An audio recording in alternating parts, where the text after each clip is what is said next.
Welcome back to Game 2 of this FNM Finals between Stan and Austin. Stan was able to take Game 1 in a very narrow game. Both players were at 2 at the end there before Stan was able to just eke out the victory.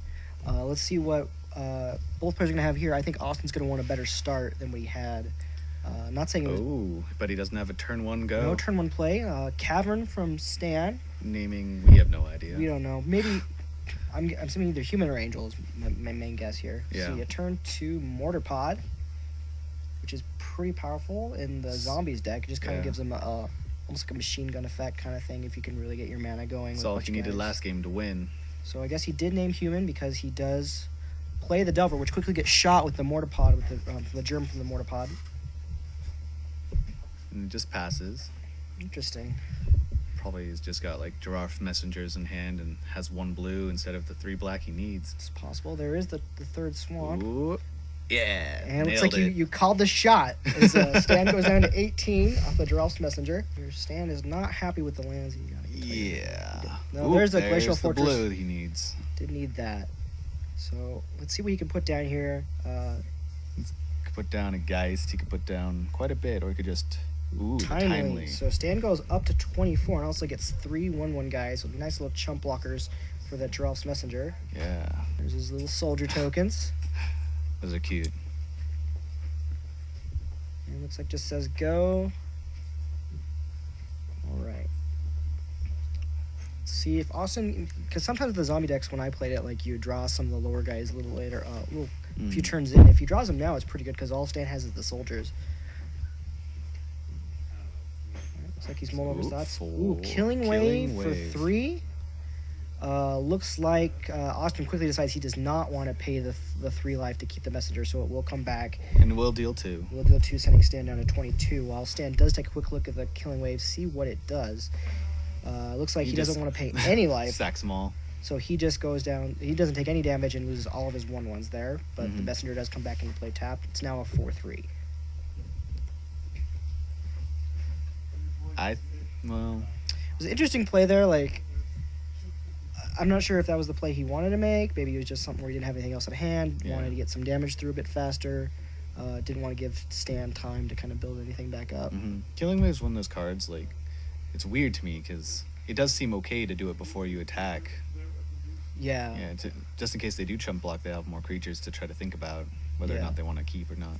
Yeah. Also doing it before combat means that so if he did attack with the messenger, he couldn't double block and then bring it back and do the Killing Wave. So we do see a Geist of Saint Trap from Stan. Austin definitely needs to get some more board presence. Oh, looks like he's gonna image copying the Geist. Legend rule says they both go away. Well, before Stan is attacked, fire 4, sending him down to 18.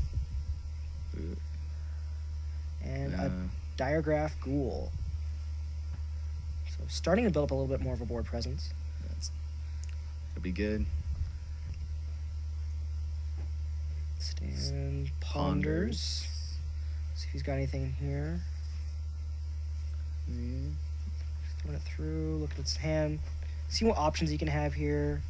Just looks like he does not want it. Yeah, there's nothing in there that he needed to come back in the situation here. Because right now, it looks pretty tough right now. Needs a purge from the sideboard would be, well, not optimal. Yeah, we did see Stan sideboard in 4 cards. We were guessing he has 2 Celestial Purge, 2 Timely Reinforcements. We did see the 1 Timely, so we were assuming he does have a couple more. You'd have the 1 more Timely and the 2 Purges. And there is the Timely, speaking of.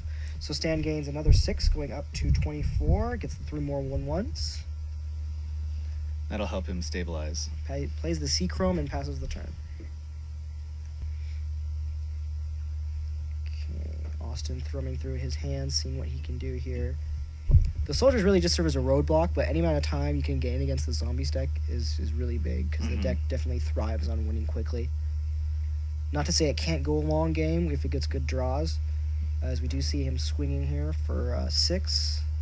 Ooh, tap in and he does slip one of the tokens, so he can't. Looks like he's gonna just chump block. Not sure which one it was. I think he just blocked them both, it looks like. Blocked both? Okay. And then it looks like Metamorph copying the messenger, sending Stan down to 22.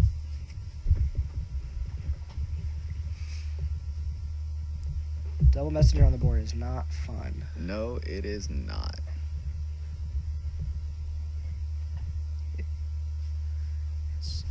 Ooh, Snapcaster, Ponder. So Stan is definitely in dig mode. I mean, the thing about the zombies deck, especially the blue-black ones, it gives them so much. It gives them so many options for clones that anything that sticks like a Obliterator or a Messenger, like you can just make more of them. Sometimes you can have more than 4 in a deck essentially, just with the amount of clones you have. Yeah, it's absurd having more than one Phyrexian Obliterator or Geralf Messenger. Just backbreaking. Yep. Right, draws off the Ponder. And a probe for 2 life, it looks like. Looks like, yeah, he's paying the 2 life, but now 20. And then we do see a Dismember and a 1 mana something. It was the Ghoul, Gravecralwer. Ooh. It's a good one. Looks like. Plays his land. Plays the 3rd land. Decide what he wants to do here. Well, passes the turn. Let's see if he's gonna play the Dismember on the Snapcaster to clear away for blockers. You could, always drop the Gravecrawler, which is really good with the Mortapod. You can bring it back multiple times, make a slow, just a pinging effect.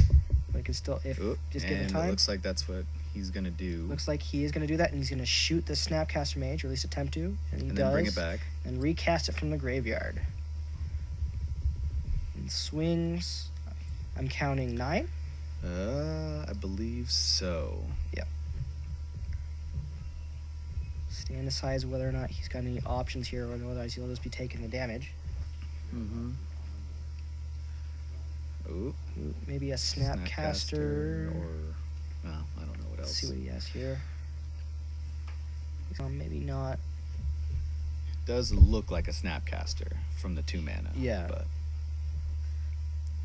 or maybe a Purge. Purge would, a Purge would be a definitely a possibility.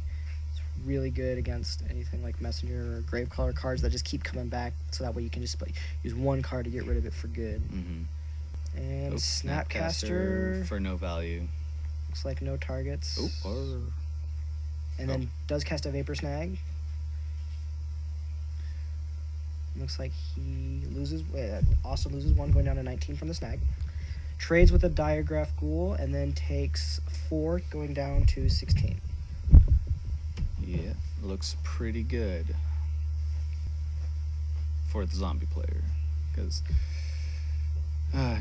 bought Stan a bunch of time, but it did buy Stan some time. He just needs to draw some answers here really quickly. If you can find a way to get those creatures off the board, if you can keep the other zombies away from the board besides the Gravecrawler, it could definitely put an answer to Gravecrawler, because that way it won't be able to come back, but that might only be a matter of time before he just gets another one on the board. Mm-hmm. Cavern, and then he does attack for 6. Alright. Looks like Restoration. Yep, Restoration Angel. Nothing to blink out, but just a nice flash blocker in this situation. I think Austin, he might Dismember it, because we saw that in his hand. It's like he's taking 2 life. Taking 2 life. And dismembering. Did he do see that all off camera? He might have. And then, falls up with another Messenger, sending Stan down 4. So I believe Stan did take the 6 damage there. Yep, and that's going to be enough. All right, Austin was able to come back in game 2. Let's see who can take the final and 3rd game. We'll be back in just 1 moment.